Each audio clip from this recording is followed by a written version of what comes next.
Mike Ganter along with Scott Stinson. We're here at the Renaissance in Cleveland. Game 5 tomorrow night. The series is tied 2-2. And the Cleveland Cavaliers, I mean, they went to Toronto up 2-0, feeling pretty good about themselves, but they're coming home tied 2-2. Scott, what do you think the impact of those 2 losses are going to be on the Cavs?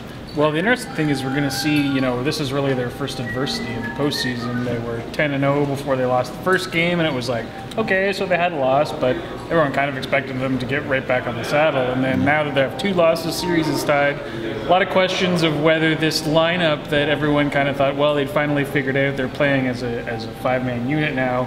You know, is it all going to fall apart? People are pointing fingers at Kevin Love. It'll be interesting to see how they respond. I mean, they still have the best player in the series. LeBron James is probably the best player in the NBA, unless you want to go the Steph Curry route. Yep. He shoots a lot of 3 balls, but LeBron does a little bit more of everything.